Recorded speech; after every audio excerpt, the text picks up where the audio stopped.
आएगा। Welcome the Pakistani family election.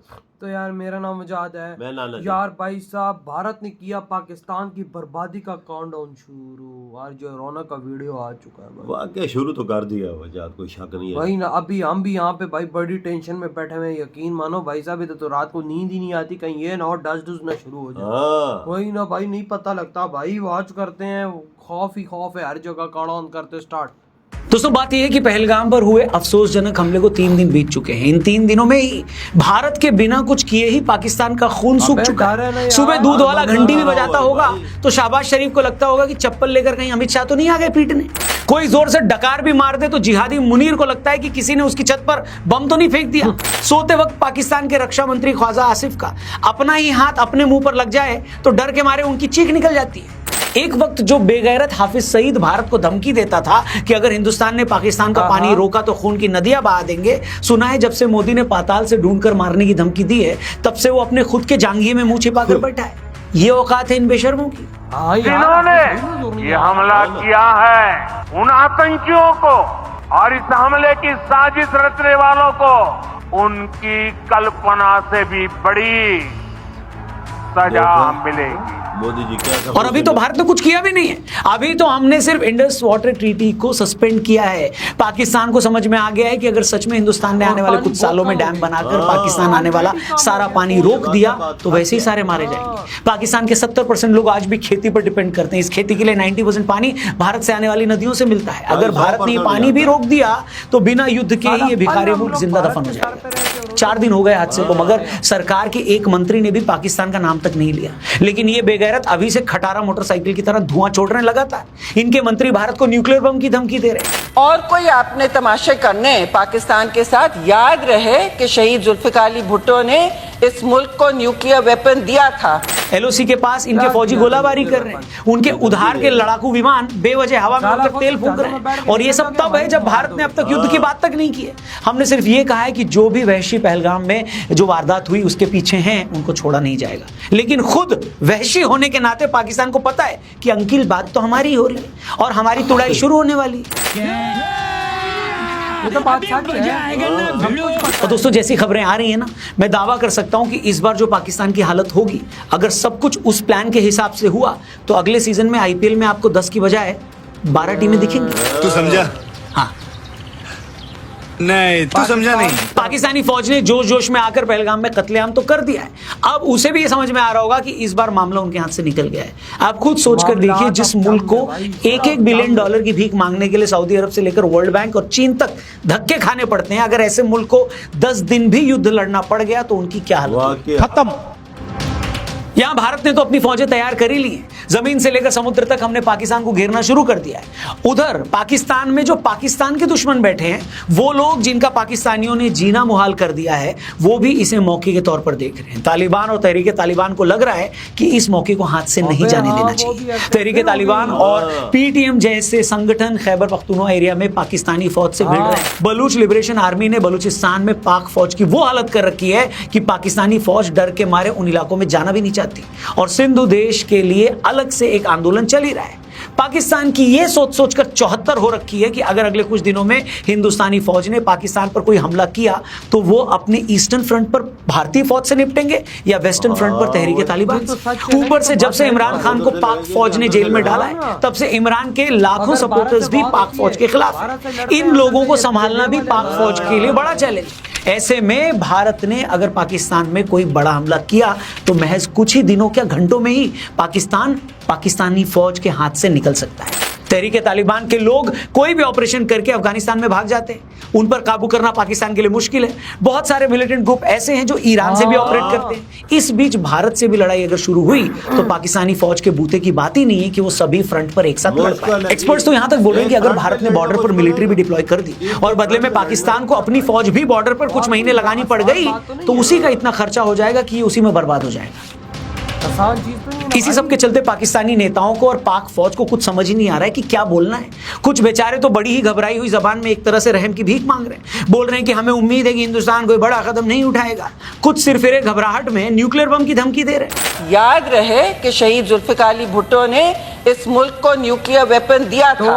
मतलब तुम्हारे पास न्यूक्लियर बम है तो भारत ने न्यूक्लियर बम के नाम पर क्या प्याज इकट्ठा कर रखे हैं? बताओ। उसके पास हम तो फिर भी 1.5 अरब हैं। खुद पाकिस्तानी एक्सपर्ट्स कहते हैं कि भैया अगर न्यूक्लियर वॉर हुई और आपने कितने भी बंदे मार दिए तब भी हिंदुस्तान में इतने लोग बच जाएंगे कि वो मुल्क फिर से खड़ा हो जाएगा, मगर हम तो पूरी तरह बर्बाद हो जाएंगे। और परमाणु बम क्या कोई दिवाली का लहसुन बम है क्या? हेलो, स्टडी के हिसाब से अगर भारत पाकिस्तान में परमाणु वॉर हुआ तो 5 से 12 करोड़ लोग तो इंस्टेंट मर जाएंगे। इसके बाद के सालों में आगे आने वाले सालों में करोड़ों लोग इसके साइड इफेक्ट से मरेंगे। कहते हैं कि अगर परमाणु युद्ध हुआ तो उससे इतनी राख उठेगी कि कई सालों तक आपको सूरज की रोशनी भी देखने को नहीं मिलेगी। दुनिया में 15 सालों तक खाने की पैदावार कम हो जाएगी। 2 अरब के आसपास लोगों को खाने को नहीं मिलेगा। ओजोन लेयर और चौड़ी हो जाएगी। इसके अलावा नदियों का पानी इस्तेमाल करने लायक नहीं रहेगा और भी ना जाने क्या क्या होगा। तो ऐसा तो नहीं है ना कि आपने परमाणु बम मारा और सामने वाला तबाह हो गया और आप जीत गए। ये कोई सेकेंड वर्ल्ड वॉर वाले परमाणु बम नहीं है। आज के परमाणु बम इतने खतरनाक हैं कि आप इसे कहीं भी फेंक दें, इसकी चपेट में पूरी दुनिया आ जाएगी, पूरा वर्ल्ड आ जाएगा। और आपको क्या लगता है ये सब बातें अमेरिका को या बाकी दुनिया को नहीं पता है? क्या वो ऐसी सूरत आने देंगे जब पाकिस्तान जैसा देश अपने न्यूक्लियर हथियारों का इस्तेमाल कर पाएगा? ये अपने आप में एक बड़ा सवाल है दोस्तों। और इससे भी बड़ी बात पता है क्या है दोस्तों? अगर दुनिया में सबसे ऐश परस्त कोई कौम है तो वो है पाकिस्तान की फौज। मतलब एक ऐसी कौम जिसको अय्याशी की आदत है, मुफ्त के पैसे की, दारूबाजी की आदत है, जिन्होंने पूरी दुनिया में अपनी प्रॉपर्टी बना रखी हो। क्या ऐसे लोग कभी मरना चाहेंगे? बिल्कुल नहीं। मरते हैं कम पढ़े लिखे अनपढ़ जिहादी, जिन्हें पढ़े लिखे फौजी अफसर जिहाद के लिए तैयार करते हैं। लेकिन जब बात खुद की जान पर आ जाएगी तो सबसे पहले यही फौजी अफसर देश छोड़कर भागेंगे। मैं बता रहा हूँ, यकीन ना आए तो इंटरनेट पर जाकर खुद ये चेक करके देख लो कि जितने भी बड़े पाकिस्तान के जो ये फौजी अफसर हैं, ये रिटायरमेंट के बाद कहाँ सेटल हुए हैं, इनकी कितनी जमीन है। कहने का मतलब ये है कि जो लोग इतने अय्याश और बेईमान हों उन्हें अपनी जान सबसे ज्यादा प्यारी होती है। ये मैं लिख कर देता हूँ। अगर भारत ने हमला किया, खुद इनकी जान पर आई तो पाकिस्तान छोड़कर सबसे पहले यही लोग भागेंगे। इनफैक्ट ऐसे ही फौजियों, पाकिस्तान की फितरत और कश्मीर के बारे में, कश्मीर के जो हालात हैं उन सब के बारे में कुछ दिन पहले हमने अपने पॉडकास्ट पे lieutenant general DP Pandey sir से बात करी थी। अमेजिंग पॉडकास्ट है, एपिसोड का लिंक डिस्क्रिप्शन में दिया है, इसे जरूर देखना। आगे बढ़ते हैं। पिछली 4 जंगों में इनका क्या हश्र हुआ ये सबको पता है। 1947 में देश आजाद होते ही कबायलियों के भेष में पाक फौजी कश्मीर में घुस आए थे तो हमने आज के पीओके पर कब्जा कर लिया था। 65 में अयूब खान के टाइम पर फिर पाकिस्तान ने युद्ध छेड़ा तो हमने 17 दिनों में उनकी नानी याद दिला दी उन्हें। 71 की लड़ाई में तो पाकिस्तान के 2 टुकड़े ही हो गए थे। 90,000 पाकिस्तानी फौजियों को मुर्गा बनाकर उनके जो पिछवाड़े लाल किए थे वो अलग। और 99 में जनरल मुशर्रफ ने करगिल करके पूरी दुनिया में पाकिस्तान की बेइज्जती करवाई। फिर उरी के टाइम सर्जिकल स्ट्राइक करके कई सालों बाद पहली बार उनके घर में हमने उन्हें घुसकर मारा। फिर पुलवामा के बाद जो सर्जिकल स्ट्राइक की थी उसके धुएं तो आज तक पाकिस्तानी फौज के पिछवाड़े से निकल रहे हैं दोस्तों। अगर इन्हें एक बार फिर अपने आप को जलील करवाना है तो मोस्ट वेलकम आ जाओ। पिछली बार हमने 2 टुकड़े किए थे, इस बार आपके पैन पिज्जा के 4 स्लाइस कर देंगे। देखिए मैं फिर से कह दूं, वॉर की बात करना, युद्ध की बात करना कोई अच्छी बात नहीं होती। असल युद्ध होते भी बहुत खतरनाक है। लोगों की जानें जाती हैं, देश पीछे चले जाते हैं, काम धंधे बर्बाद हो जाते हैं। लेकिन कभी कभी परमानेंट शांति के लिए युद्ध जरूरी भी होते हैं। युद्ध जरूरी होते हैं तभी तो आप हमारे एक भी ऐसे देवी देवता बता दीजिए जिनके पास अस्त्र शस्त्र ना हो। वो अस्त्र शस्त्र रखते थे, इसका मतलब ये नहीं था कि वो हिंसक थे। इसका मतलब ये था कि जहां भी असुर दिखें, जब भी धर्म की स्थापना करनी हो तो वो अपने अस्त्र चला सके। और ये कहने में मुझे कोई हर्ज नहीं है दोस्तों कि आज जितने भी लोग पाकिस्तान के कुकर्मों पर पानी डाल रहे हैं, ये बोलकर एजेंडा चला रहे हैं कि फला पार्टी तो अपने फायदे के लिए लड़ाई की बात कर रही है, पाकिस्तानी तो हमारे भाई हैं, ये लोग भी इस लड़ाई में हमारे उतने ही बड़े दुश्मन हैं जितना बड़ा खुद पाकिस्तान है। क्योंकि पाकिस्तान को लेकर तो पता है कि वो दुश्मन है। ये वो लोग हैं जो खुद को हिंदुस्तानी बताते हैं मगर बात और काम सारे वो करते हैं जो एक दुश्मन करता है। मोदी जी, हमने इतिहास में कई ऐसे मौके गंवाए हैं जब हम पाकिस्तान का पक्का इलाज कर सकते थे लेकिन हमने नहीं किया। हम चाहते तो 47 में ही पूरा कश्मीर अपने कंट्रोल में ले सकते थे मगर चचा ने ऐसा होने नहीं दिया। हम चाहते तो 65 में भी पाकिस्तान को परमानेंट खुराक दे सकते थे, हमने फिर नहीं किया। हमने 71 की जंग में भी पाकिस्तान का 5 से 6,000 वर्ग किलोमीटर का हिस्सा कब्जा लिया था जिसमें पंजाब, सिंध और जम्मू कश्मीर के कई इलाके थे मगर शिमला अग्रीमेंट करके हमने पाकिस्तान को फिर बख्श दिया। 99 में करगिल के टाइम भी हम चाहते तो एलओसी क्रॉस कर सकते थे, उसी वक्त पीओके को वापस ले सकते थे लेकिन तब भी हम रुक गए। लेकिन मोदी जी, इस बार ये गलती मत करिएगा, ये पूरा देश कह रहा है। आखिर कब तक हम इन जिहादियों को माफ करते रहेंगे? आखिर कब तक ये हर बार हमारी दरियादिली का फायदा उठाकर फिर से हमें जख्मी करते रहेंगे? 1000 साल का इतिहास रहा है कि धोखा देना इनकी फितरत है। पूरा देश चाहता है कि इजराइल के नक्शे कदम पर चलिए, अपने दुश्मन को उसके पैरों पर खड़े ही मत होने दीजिए, उसे इस लायक ही मत छोड़िए कि वो दोबारा कभी आंख दिखा पाए। जियाउल हक ने कहा था कि वो भारत को 1000 जख्म देना चाहते हैं। हम चाहते हैं कि पाकिस्तान के 1000 न सही दर्जनों टुकड़े तो कर ही दिए जाए। अपने बलूच भाइयों को, सिंधी भाइयों को, भाई साहब धो के रख दिया आरजे रौनक ने। ओ यार भाई हमें यार आरजे रौनक भाई कहते हैं भाई बड़े बड़े लोगों को क्या भाई साहब डर लगे, वो तो बाहर निकल जाएंगे। इधर हमारी अपनी भी फटी पड़ी है भाई साहब। क्यों भाई, हम गरीब लोग हैं भाई, हमें भी जान यार प्यारी है, कसम से हमें भी डर लगा हुआ है यार। असल में ऐसा मसला पैदा होता है, बड़े बड़े लोग तो जहाज लेके निकल जाते भाई। हैं। हमारी नेता ने आज फिर भारत को धमकी दे दी भाई, हमारे पास एटमी हथियार है तो भाई साहब आप तो जहाज में बैठ के निकल जाओगे भाई साहब, पिछवाड़ा तो हमारा आम जनता का मारा जाएगा ना इधर। तुम तो अमरीका कहीं भी जहाज के थ्रू निकल जाओगे, बच जाती तो हमारी ना इधर। बरवजह मुझे इस दफा जो चीज है ना वो टलने वाली नजर नहीं आ रही। इंडिया फुल तैयारी में, क्योंकि इस टाइम अमेरिका एक्टिव है, इजराइल एक्टिव है, उन लोगों ने अपने हथियार भारत पहुंचा दिए। तो आप सोचो कि भाई जब वो दो देश भारत में अपने हैवी हथियार पहुंचा रहे हैं तो इसका मतलब क्या है? इसका मतलब यही है कि अब जंग टलने वाली नहीं है, अब होगा।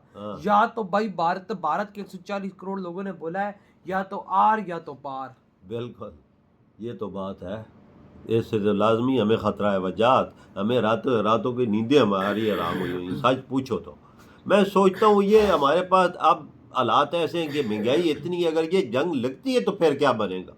और ऊपर से भारत से लड़ेंगे क्या टीटीपी और बीएलए से लड़ोगे? हाँ वो यार ये चीज भी है ना, हम एक जगह पे 3 जगह पे तो नहीं लड़ सकते, और एक जगह भी मुश्किल है। और अभी बॉर्डर पे हालात खराब हुए हैं तो भाई देख लो बीएलए क्या कर रहा है। ठोक रहा है यार, उसने भाई 24 घंटों में 2 बड़े हमले कर दिए पाकिस्तान पर। मुसलमान की ठोक रहा है इधर। वो तो उनसे क्या लड़ेंगे, उनसे क्या बढ़ेंगे, जो इतने बड़े हथियार लेके और मिसाइल भी उन्होंने बड़े बड़े लगा दिए। हाँ ना भाई साहब, और इधर भाई साहब ये हमें रगड़ मारे।